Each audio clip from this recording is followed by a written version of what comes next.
coming up on our little stage here. This is still quite a new stage. We're quite pleased with it.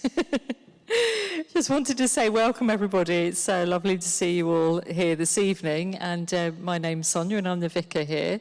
And welcome to Alan, who is our permission to officiate priest here. That's a long title. And he's also one of the authors and editors of this wonderful book that he's going to tell you about. So I won't say any more about that, but just to say a big welcome to everybody here this evening. And just a little bit of advertising, because tomorrow evening we have another event here at the Minster, and that is the Reading World Music Festival. Just going to show you the poster. And this is in support of the Reading Refugee Support Group. So that will be on here tomorrow evening. So if anybody's interested in coming to that and supporting our local refugee group, please do just come along. And I think you can buy tickets on the door. Doors open at 7 o'clock. But I'm going to pass over to Alan. I am switched on, correct. Thank you for the little introduction. It's my pleasure to welcome everyone as well tonight. It's wonderful to see the church so full. But, you know, we shall make it full with our words, thoughts, and speculations. Anyway, welcome. It's great to see you. Thanks for turning out. At the end of all this, there are some refreshments, but we'll come on to that a bit later. Okay, we're here to launch a book. But before we get to our discussion period, and then there's the wine and nibbles and all of that, I have to tell you about it. And that's what I'm going to do in the next, 30, 40 minutes, something like that. So here goes. We begin in 1921. And the place you're sat is Girton College, Cambridge. It was a gathering of what was called the Modern Churchmen's Union. It's probably wrong on every count there, but that's what it was called. By then, 1921, 23 years old, having been founded in 1898. It was a theological society, and they thought of themselves as liberals, theological liberals. So the full title of this organization was the Modern Churchmen's Union for the Advancement of Liberal Religious Thought. That was as sexy as you get in those far-off days for a title of yourself. What it meant was they didn't want to sort of insulate Christian belief from critical inquiry. And at the time, critical inquiry meant responding to the impact of Darwin and evolutionary science, and more significantly, I think, responding to the impact from the study of history. Both of those things were challenges rising from the 19th century. Well, the Churchmen's Union, and it was men, I'm afraid, believed that Christian faith was capable of adjusting its beliefs in the light of new knowledge, because that's what had happened, they said, throughout the whole of Christian history. What Christians believe depends on where and when they were brought up, depends on the influences they've absorbed, on the assumptions of general culture and other kinds of intellectual inquiries and so on. This is what the Modern Church People's Union believed in, critical inquiry. You know, it's no use saying things that go against the grain of what we believe about the world more generally. You know, for an old example, you know, the Bible suggests the world was set up in 6-7 days of creation. We know that's not the case, so we have to make adjustments in how we think. This conference in 1921 was on Christ and the creeds. It might not sound too exciting, but it did cause quite a stir at the time.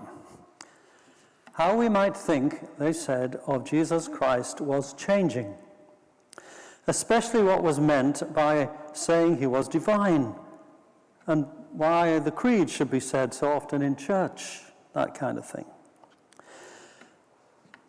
Those creeds, they seem so removed from any usual assumptions people make about the world and the expectations people might have about their Christian religion. It'd be interesting to hear from you, your own reflections about the creeds. Do they speak to you or don't they? I mean, presumably God doesn't have a right hand that Jesus sits on. I mean, literally. This is simply a way of talking about the spiritual significance of Jesus as God's mouthpiece or ambassador. It's a symbol or a metaphor. What about other things? Virgin birth. Is that a symbol or metaphor? These were the things discussed at Girton College in 1921. Well, 100 years after that, in 2021, a modern church, as it's now called, held an anniversary event and talked about where that discussion about Christ had got to over the last 100 years. This new book continues the discussion, but it concentrates less on creeds and more on the figure of Christ. It extends the inquiry in several directions. Here's a flavour of the chapters. I'm not going to talk about all of them, but some of them. But here's the flavour of what's in the chapters. Here they are. 7 of them. The significance of the 1921 Girton Conference is the first one, just to give you a bit of historical context. Second, straight in to how Christ was depicted in the Roman Empire once Christianity was adopted by Constantine, the emperor, in the 4th century. Where have we got to? And then picking up the discussion about the humanity of Jesus from actually 1921 in our time, modern times. Then a chapter on Jesus through feminist lens. And then 2, I think, very relevant and significant chapters. Jesus, is called in the chapter as a Buddha from Nazareth. Provocative. And then 6, Jesus under Hindu gaze.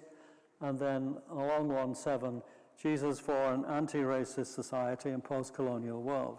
So you see how these kind of titles have gone in all kinds of directions in the discussion.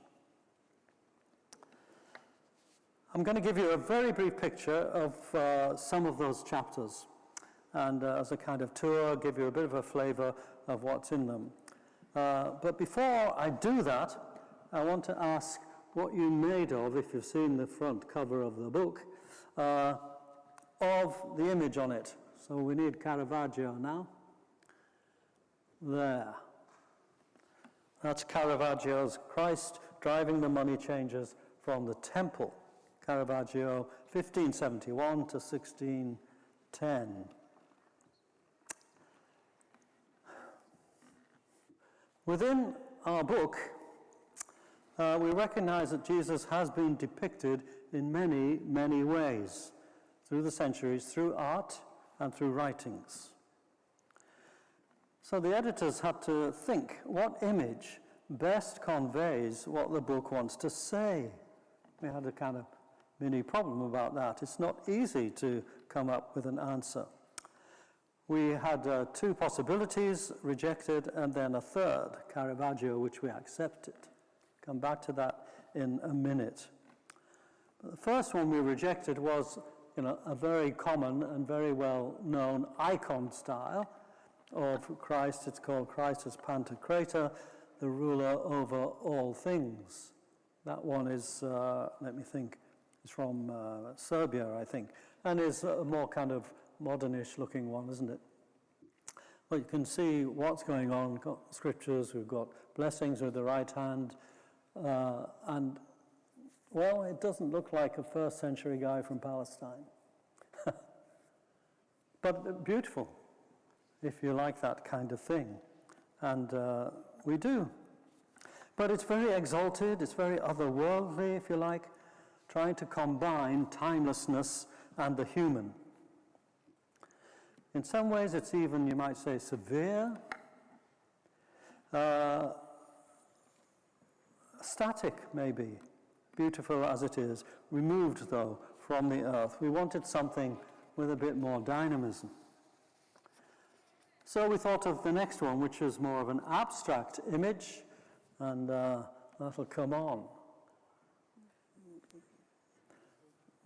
I was kind of in favor of this. I quite fancied it, because it's one of those things which makes people say, well, what's that? What's it got to do with what's inside the book on Christ and so on? It's not so much a figure as an idea. It's entitled The Word Made Flesh, God Poured Out, by somebody called Mike Moyers, 2015, so very with us. But it makes you wonder, what's its meaning? Does it have a meaning? Do you just make one up for yourself and so on? The blurb describing it says, it's an abstract mixing of power and humility, order and chaos. Would you have got that if I hadn't told you? That's its kind of understanding, according to the artist. Well, Jesus might be an historical figure, not easy to pin down, but what's the message of this abstract? Would it be too remote for potential readers, we wondered? Not everyone cares for abstract art, although I know some people here do. So we settled on the Caravaggio, going back to it. And here was an image full of action, an angry Jesus, probably bordering even on the violent, even though he's got a rather splendid kind of sway with his body and good-looking person and all that. A strong protesting image.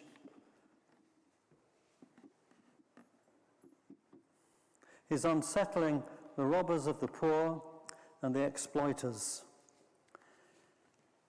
Actually, it's fairly well in tune with much of how Jesus is portrayed in the New Testament. It's not meek and mild. But here they are shown in the clothes of their time.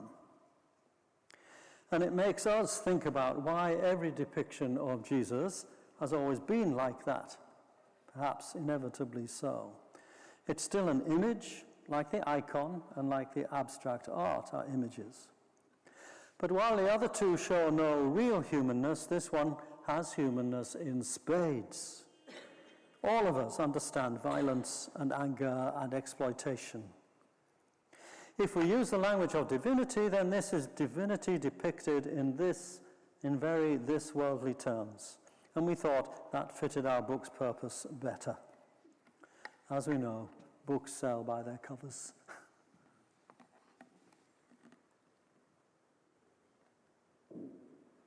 It's a very strong image, isn't it? Dynamic. Okay, I'm going to tell you a bit about some of the things in one or two of the chapters. So the first one is Jesus and the Roman Empire. My colleague and co-editor, Jonathan Clatworthy, summed his chapter up in this sentence: in a nutshell, when the Roman Empire became Christian, Christianity had to become imperial. When the Roman Empire became Christian, Christianity had to become imperial. As we know, the empire adopted Christianity largely as a result of the Emperor Constantine in the 4th century. But Constantine had a problem.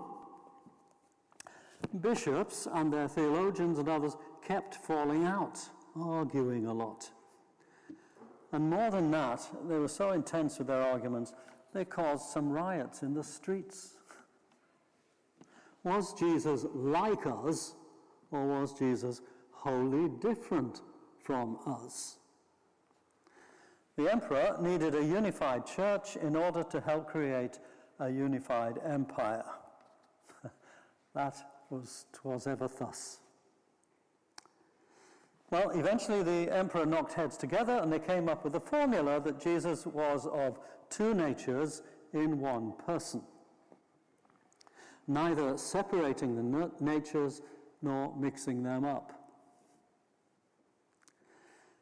If you're like me, already your brain is wondering what on earth that can mean. How does it work? Well, I have to tell you, I don't think anyone has been able to solve the problem. Was Jesus, and here's my kind of playful way of getting you to think about it, was Jesus Superman, or was Jesus a pantomime horse? Those were the sort of two views that were fighting it out in Constantine's day. Let me explain it a bit better. Well, Superman, Clark Kent, is a sort of bit inadequate, isn't he, really? Bumbling, certainly human, but vulnerable. Wasn't quite good with Lois Lane, and so on. That was the human figure. But we all know what the real person was. It was when he went into the back room in order to get on his salvation gear and change into Superman clothes, out he came and off he went. Da-da-da. So the real center, in other words, of Clark Kent was Superman, was, in religious terms, his divine center, the saving part of him. He wasn't really human at all. Human was a kind of pretense. But the real thing about him, as I say, was his divine center from which came his saving work. So Jesus not really divine in that explanation. Human, I mean, sorry. The other group, we can think of them as the pantomime horse people. What's pantomime horse? Well, there's two characters underneath that outer skin, the divine and the human. It looks like one being, because that's all you see. You don't see two, you just see the one. Well, how are they related then? That's always been the question. Well, they work together in perfect timing, those two pairs of legs, two sets of legs. A bit like that, isn't it? Something. And that was an explanation for that group. So there was a divine and a human nature within the one person, and that's how it worked.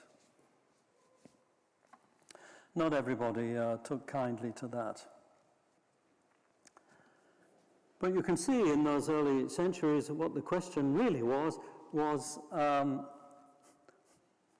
how can we get Jesus to be properly human? One of the questions was, did Jesus, we know he was divine, but did he also have a human soul? And you might think this is all a bit odd now, we don't kind of think like that, and I don't think we do. But that's been the dominant picture throughout Christian history. Something else was at work in the Constantine period. Imperial theology meant that Jesus assumed a role like the emperor. Jesus represented God, the emperor represented Jesus. Hence, Jesus began to look like an emperor in the Pantocrator, the ruler of all things image that we saw.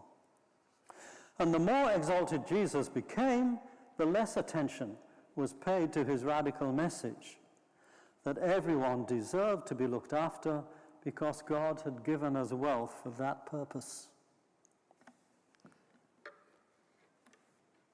I'll read you a bit of something in a minute.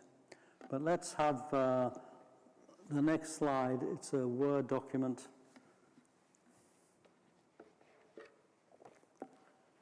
There we are.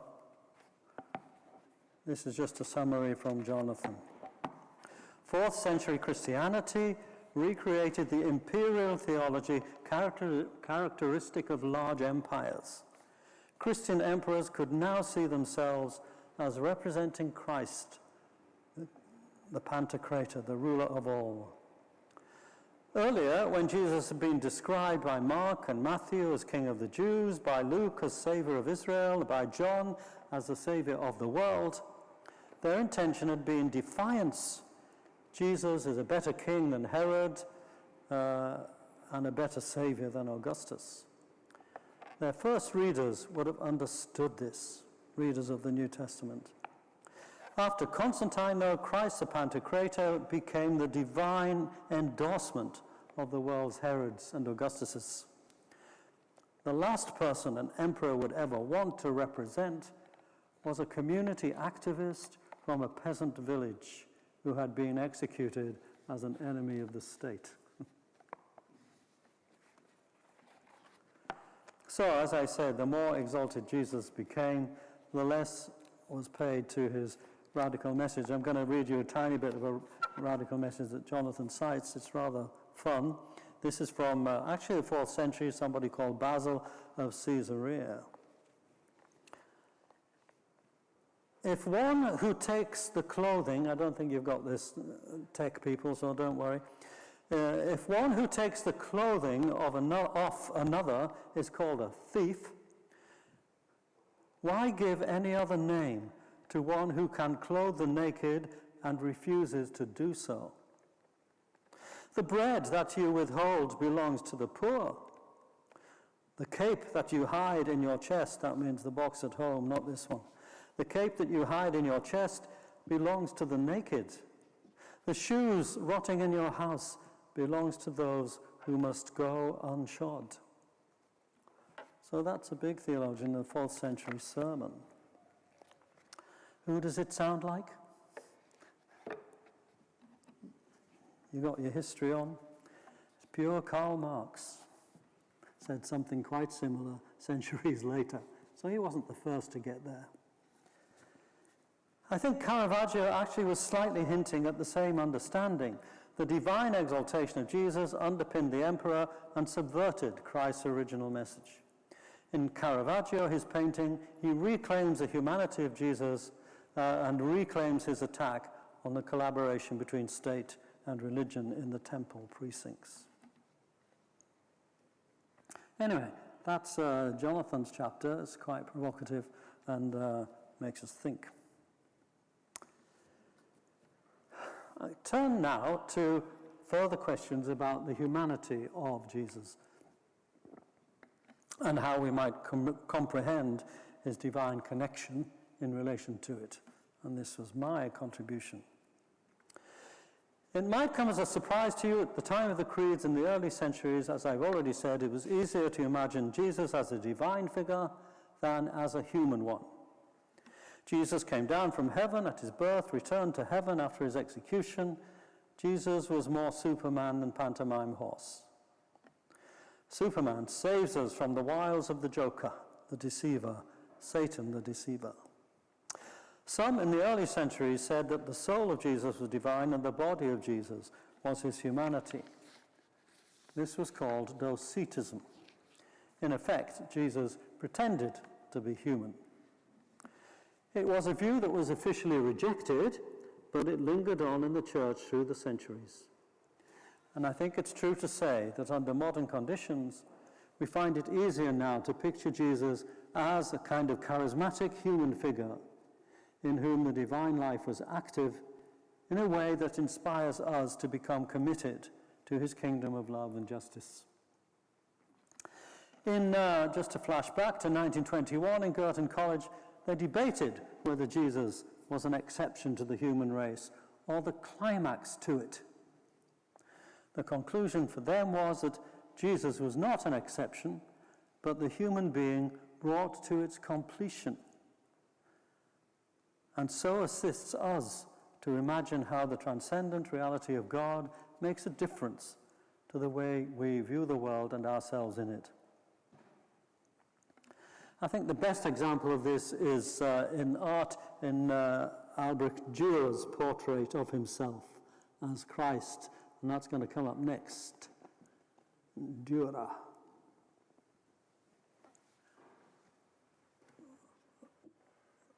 That's Dürer trying to look like Christ, Or is it Christ as Dura? That's the point. Actually, it's not Christ as Dura, but Dura as Christ. Dura's humanity fulfilled, you might say. Dura coming to know his true self as a kind of Christ self. Human life, expressing the purpose of human life in his person as Christ. It's a self-portrait, by the way.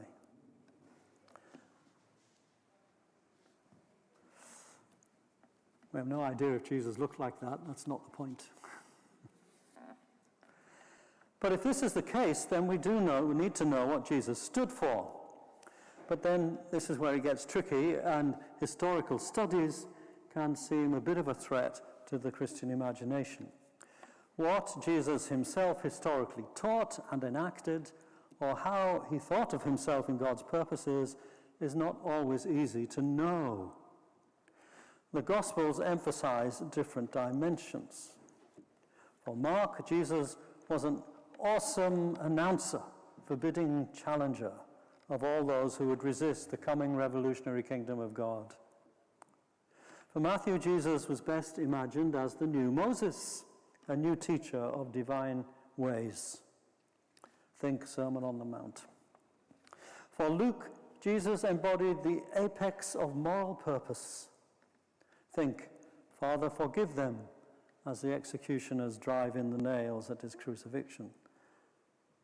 For John, the Gospel, Jesus expressed the mind of God, a bit more abstract here, the word or the wisdom of God, or he was the light of the world, which means enlightenment for the world.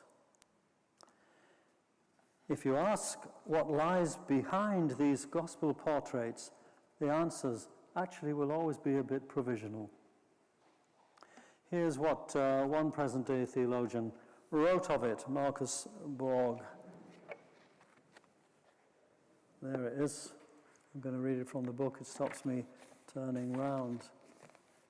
Jesus, he said, and this was from a radio talk he gave in the United States in 1995. Jesus was from the peasant class. Clearly, he was brilliant. His use of language was remarkable and poetic, filled with images and stories. He had a metaphoric mind. He was not an ascetic, but world-affirming, with a zest for life. There was a socio-political passion to him, like a Gandhi or a Martin Luther King. He challenged the domination system of his day. He was a religious ecstatic, a Jewish mystic, for whom God was an experiential reality. As such, Jesus was also a healer, and there seems to have been a spiritual presence around him, like that reported of St. Francis or the present Dalai Lama. And as a figure of history, Jesus was an ambiguous figure. You could experience him and conclude that he was insane, as his family did, or that he was simply eccentric, or that he was a dangerous threat, or you could conclude that he was filled with the Spirit of God.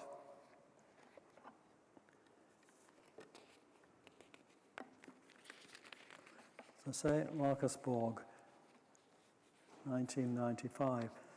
Jesus was filled with the Spirit of God and therefore bringing a vision of God which was inspiring, demanding, and mystical. Through his human work, we glimpse something of the meaning, impact, and demand of what we call God. It means that through the work of subsequent human religious imagination, Jesus achieves a symbolic significance. You could say that Jesus is a transforming parable of God. Parables awaken in us something about ourselves and our relationships and our world. And they awaken us to the meaning of divine presence and purpose. They enact what is possible in our human potential. And that's why it's necessary that we hold on to the humanness of Jesus himself as God's parabolic presence in the world.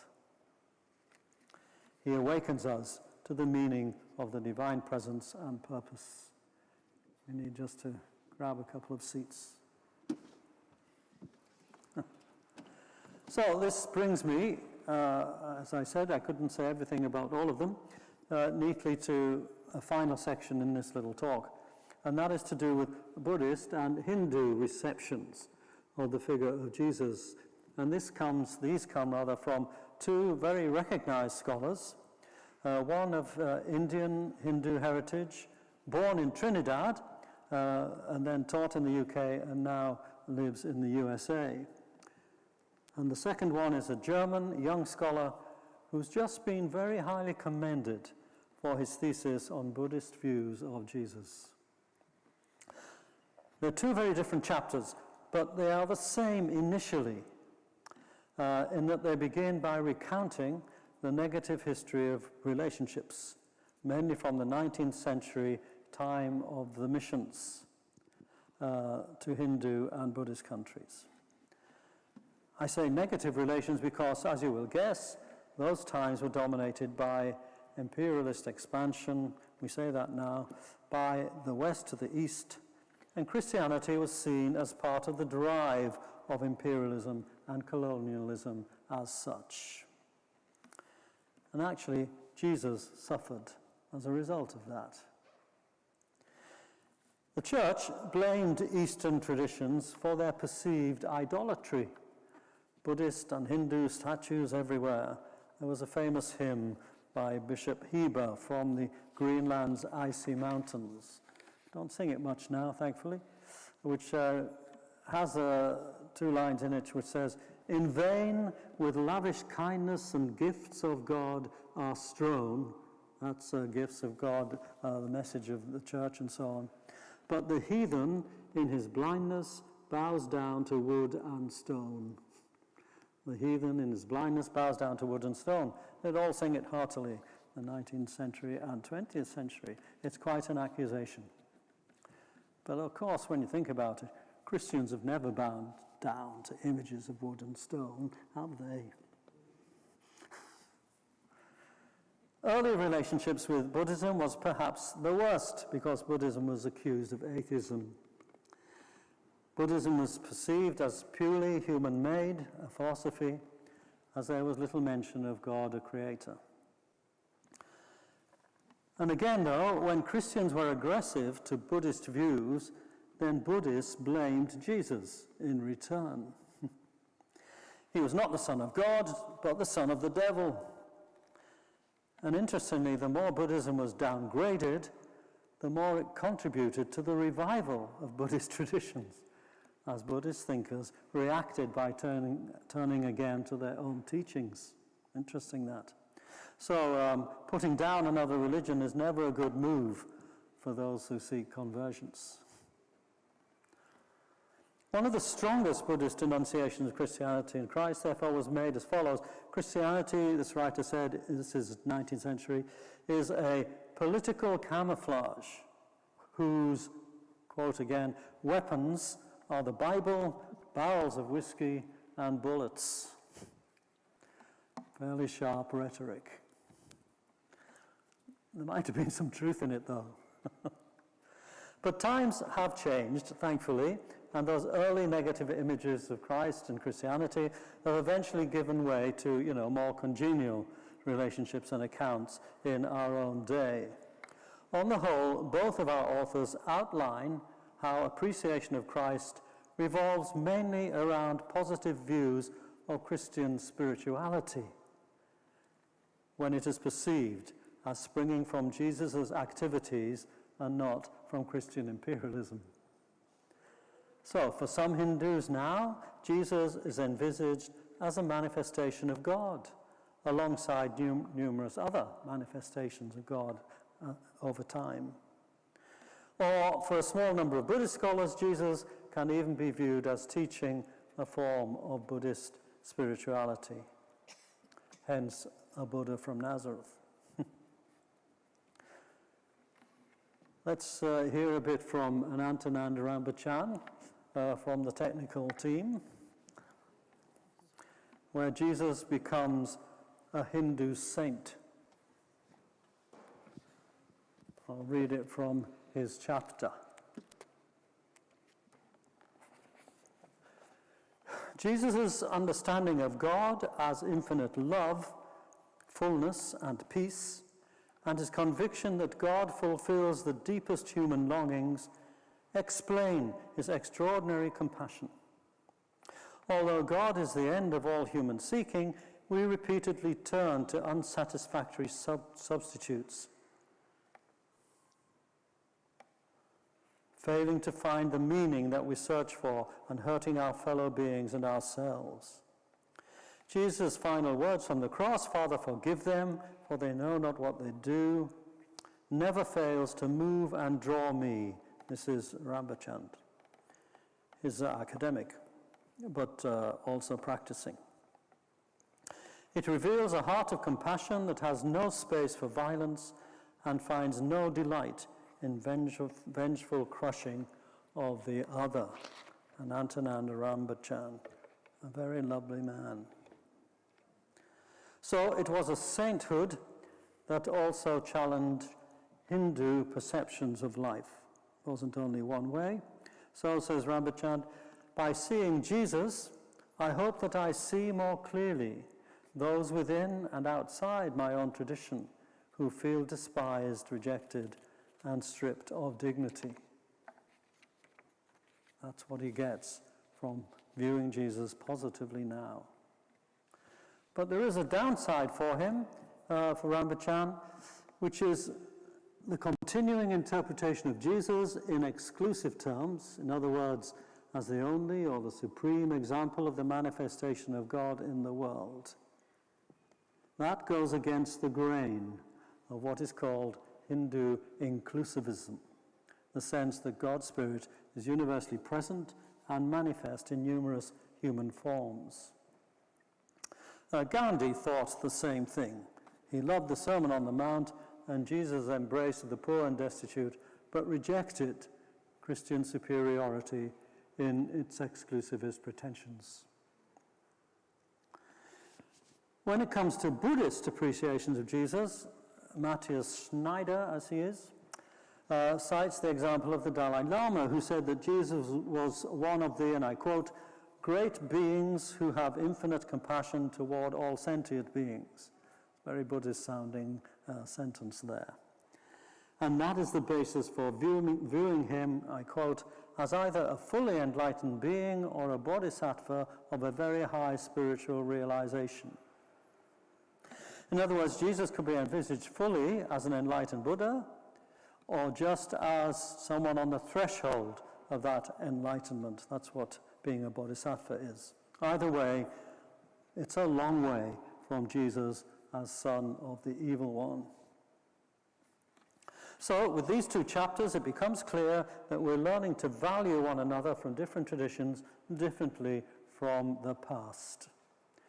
And value each other not just because we need to respect one another if there's to be peace in the world, but value one another as communities of spiritual practice that might learn from one another about the mystery of life itself and what we mean by spiritual understanding in the face of that mystery.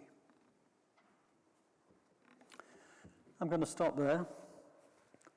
I said it'd be 40 minutes. I've done quite well. I haven't told you everything about the book, as I say. If I did, you might think you don't need to buy it. The overall message, though, is that there's more to the Jesus of history than we've acknowledged in the past, and there's more to the Christ of faith than we might have imagined. So it's a great book, only £10, a deal at half the price, so what's not to like? The central question in the Gospels, asked by Jesus of his disciples, who do you say that I am? It's the subject of many a sermon. That question has resonated through the Christian ages. This book believes in the question, hence the subtitle, New Options for Old Theories. It's time for your options and new theories now.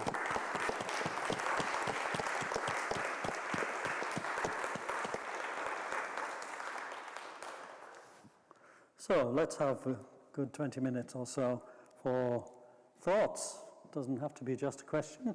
It could be a question, or it could be Microphone. something else.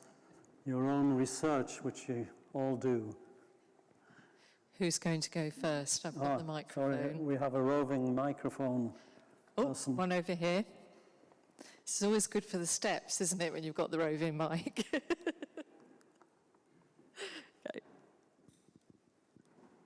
I was just wondering if it's you think it's possible to not believe in Jesus' divinity and his divine powers, like, walking on water and feeding the 5,000, and actually still see yourself as a Christian, but like a humanistic Christian. I know there are humanistic Jews, for example. So do you have to sort of believe in both, or can you believe in just one of them? Okay. Humanistic. Of course, the first humanists were Christian. Okay? You have to get that in your head. Think of, what's his name in the Netherlands? What was his name? Pardon? Erasmus, thank you. We're called humanists. That's because, they wanted the effect of faith to be for the human betterment.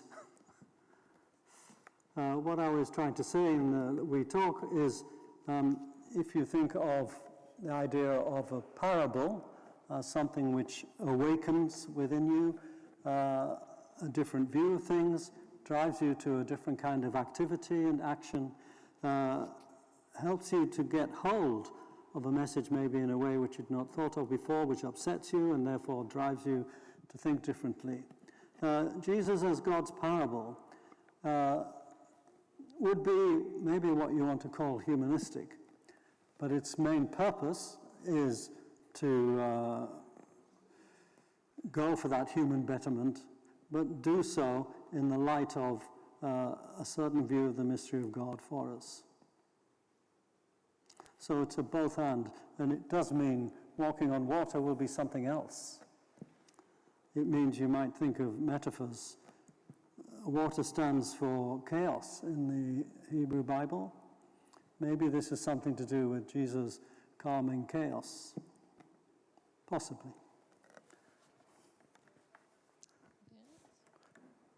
And that's the same, I think, with many miracles. And that's recognized, by the people who study these things for a living. My name is Rajinder, and John the Baptist, he was the gate to Christianity. Can you tell me in whose name John the Baptist baptized Jewish men in water and Jesus? I'm not quite sure I got it. In whose name? In whose name? What was the rest of the question? I didn't hear it either. In whose name? It was John the Baptist, yeah. John the Baptist, he baptized in water. He said, after he will come, he will baptize you in the Holy Spirit. Sure. Then, in whose name John the Baptist baptized the Jewish men in water and Jesus? He never baptized a woman, a Gentile, or a Samaritan. Thank you. It might surprise people to know that the John the Baptist movement in the first century, at the end of the century, there would be many more John the Baptist followers than Jesus followers. And they still exist today, much shrunken in the Middle East somewhere. But in order to solve the problem, why have they got more than us surviving all this time?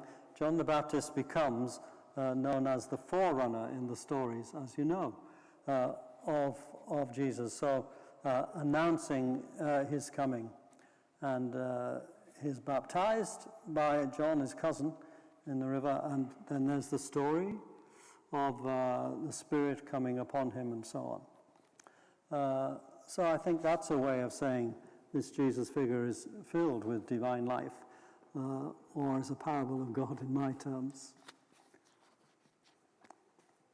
Where John gets his own authority from, I'm not sure whether we're told that, but it comes in a sense from his own vision of the coming kingdom of God, which for him becomes embodied in the Jesus figure. And there's the lovely abstract picture behind you. Right, yeah, okay. Is this the baptism, is it? You think it could be? Yes, well, not so bad after all. Okay, next question. Hello, my name's Hi, Sarah Griffin. I remember when I was quite a lot younger, I was introduced to the Gospel of Thomas.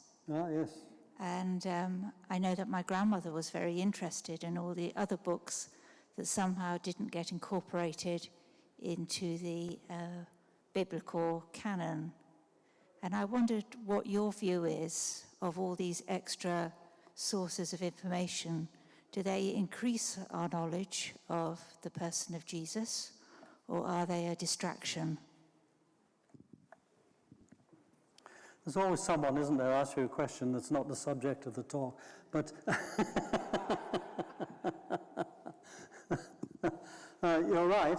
Most scholars now of that New Testament period would include books like the Gospel of Thomas, there are other ones, Gospel of Peter, and so on, as an indication of the way people were thinking in that period, that first century time, and into the second, of course, with some of those books. They were not included in the end. I mean, it took a long while, you know, towards the end of, was it the 3rd century, before these books were agreed what would be in the New Testament. So it's not as though we knew everything, as it were, before then. And part of the reason why they weren't, that agreement didn't happen until that time, was that these other Gospels, so-called, with names that we recognize, Thomas, Peter, Mary, so on, were there sort of competing for space and takers. They were not included because they seemed to be, as it were, actually slightly less historical looking and sounding than even the canonical Gospels. Although many people thought of them as thought of John's Gospel a bit like them. That looks to be the least kind of historically grounded. There are different views about that now, etc., but as with everything. So for that reason they weren't included, but they're included now in terms of a kind of historical investigation of, well, certainly of the Jesus figure, it's true. And some people would take one or two bits of sayings in some of those, Gospel of Thomas particularly, as being, you know, historically founded with Jesus. Not many people would agree with that, but it's certainly something to reckon with, it's true, and to be wrestled with in the scholarly world. I had a very good friend, he died not too long ago, who called himself a Thomas Christian. He was academic, scholar of the New Testament, and so on, and based his own spirituality on it. And he was a fine offerer of spiritual insight, actually, for us. So they're there, and they're not going away again anymore, those Gospels.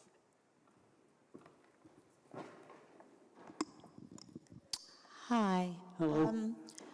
I bring this up because you spent quite a lot of time talking about the cover of your book. And then also went on, the flavour to me of the talk is about perhaps reinventing Christ away from the imperial image. And you didn't talk about the post-colonial narrative. But I am curious, and I don't mean to be hostile, but I am curious why you didn't choose a brown Jesus? Because if you were going to move from the imperial narrative, that would be one very easy way of doing it. Fair point, and a good point. I suppose in defense, there is a chapter on post-colonial things. It's a bit difficult to sort of summarize, which is why I left it off. But partly also because I think the Buddhist and the Hindu reflections about Jesus cover a bit of that, you know, the negative about the imperial past, and want to leave that behind, and therefore, what kind of Jesus might they have?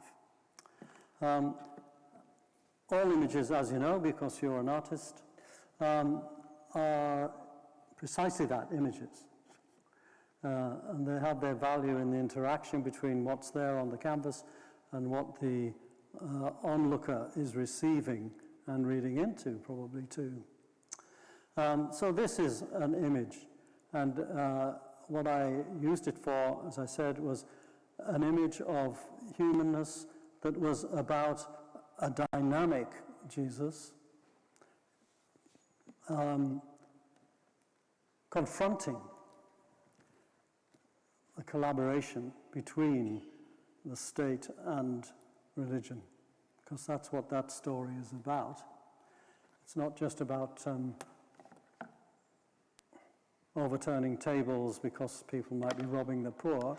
It's about saying this collaboration at the heart of our religion between the religion, Judaism as then, and the Roman state is against everything we stand for, certainly against the prophetic tradition and so on. So this itself is actually an anti-colonialist image. I didn't say that. It takes us down that particular path. But it's an image, it's a symbol itself. It seemed to us quite dynamic, and that's why we liked it. But your question is a good one. Images are very powerful, aren't they? Yeah. They do have You create them. I mean, images are incredibly powerful, and the impact of a white Jesus on Christianity in the world is, I think, powerful. And, What I was trying to say was that I didn't show this because of a white Jesus. But you're saying that that's there, whether you wanted to show it or not, and that's a fair point. Thank you. Just go behind you there. Okay. Thank you. Sorry, frog emotic. You've studied Jesus for some time. A little bit. I wanted, in the process of writing the book, did you learn more, or what did you learn more than through the process of writing the book? And did it deepen your own relationship and understanding of Jesus? Yes, I think it did. It sort of made me realize much more than I already had done, but much more, that it is the humanness of Jesus that counts. As itself a parable, a door, an opening to whatever we want, metaphor we use, to the way God is with the world. And that when Christians are exhorted to be like Jesus, as they are, then that's what they are to become themselves, openings onto the mystery of God in the world.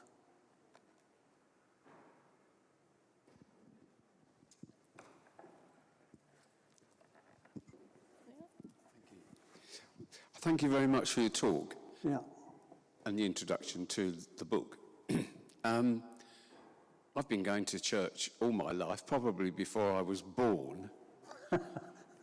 Over many decades now, have come to I just cannot believe or make sense of the creeds. Mm-hmm. The Nicene Creed devotes a massive section to You should have gone to that 1921 conference. I should have done. I would have loved to have done. So the Nicene Creed the biggest chunk of the creed is of Jesus. But for most of us, it's completely unbelievable, the creed, as a creed. There's nowhere in the creed, in the Nicene Creed particularly, the message of Jesus, his message to the world. And I'm wondering where you and the church in general stands in terms of being able to shake off the Nicene Creed, because if you actually believe that Jesus was fully human, not the Son of God, that then in this dualistic universe it portrays goes up to heaven, wherever that is.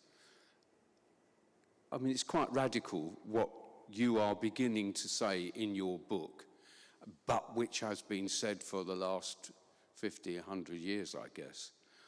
So it's a long comment. It's a long comment. I mean, where's the church going? Because there are many of us who've left the church. I still go to church, but I find it just unbelievably out of sync. I'm not in sync with it. But whenever I try to raise stuff, I'm seen as somewhat controversial or I try to write articles for my parish magazine. Some are rejected, but Christianity's dying, and yet we hold on to this stuff. So I'm sorry, it's a bit of a rant, but where's the church going? It's a rant that happens at every meeting like this.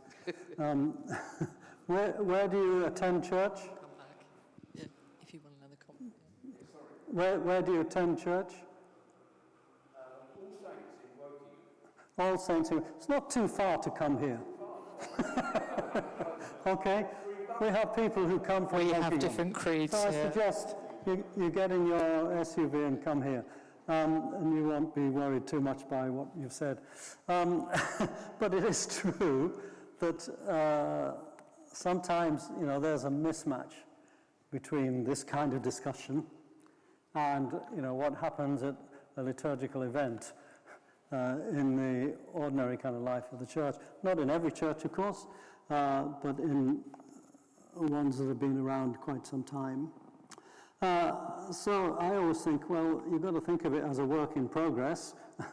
Liturgies do get revised from time to time, but it's unlikely that the creed, I guess, will be dropped so much. Although in Anglican terms, nowadays, they did offer some alternatives. You ought to take them to your Wokingham place, which are more simple, and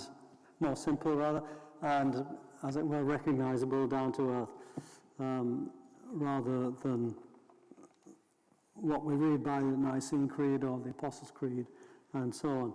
I mean, on the other hand, you could say, well, these are sort of metaphors, actually, in the way that people thought in far-off days and times.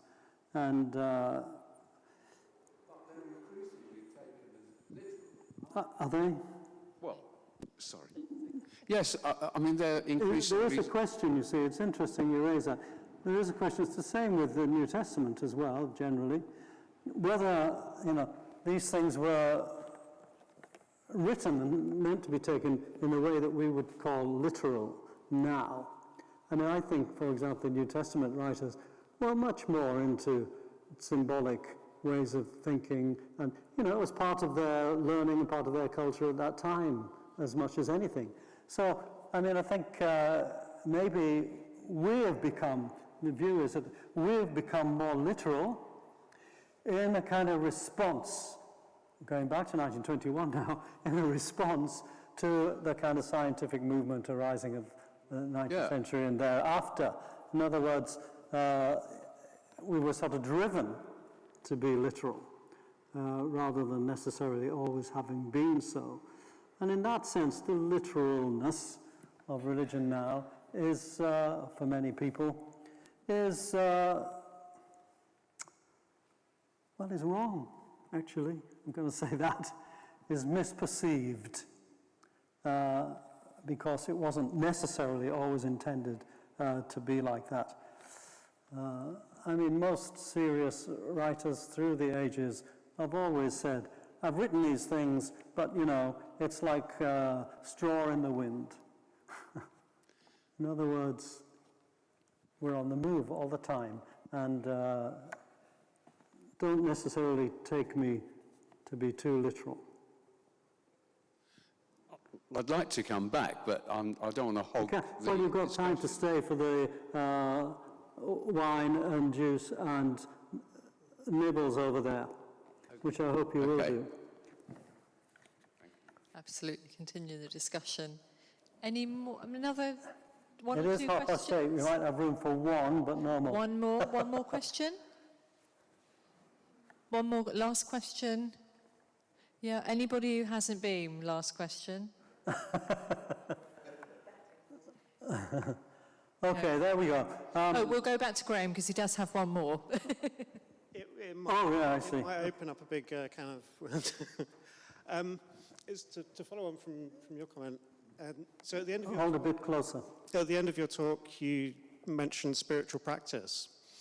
And I wonder how that differs, spiritual practice differs from religious practice. No. One of the, I'm exploring different churches, as you know, and in my explorations, I struggle to understand why there are so many different churches.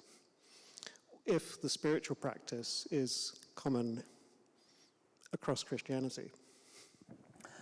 Spiritual practice is a generic term, isn't it? Like religious practice.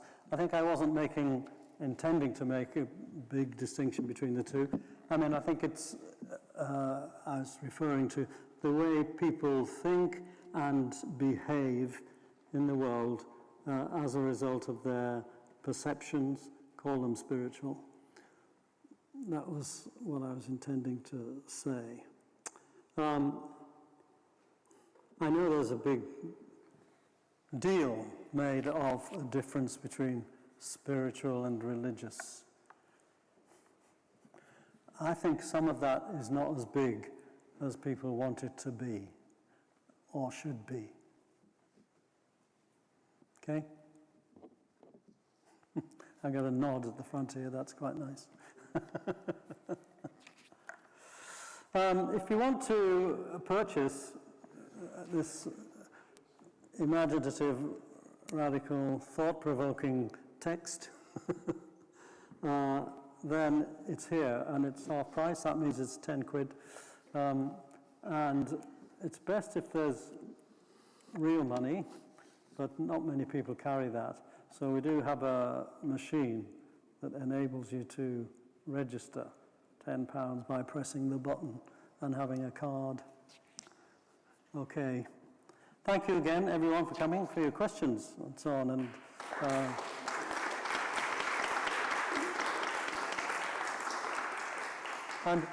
And to the technical people.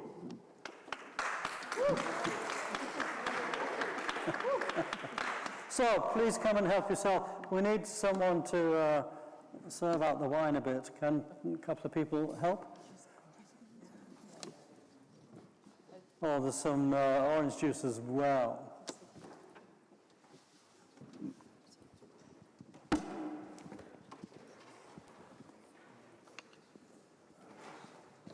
I think I'm going to put that there and put that there. Thank you for the talk. I'm Yeah. going to rush off. Oh, I'm and sorry. stay. Good. Oops. But, Tripping up. It was a good question. I mean, I valued the question, to be honest. It's not supposed to be a hostile one. No, It I makes didn't me- take it.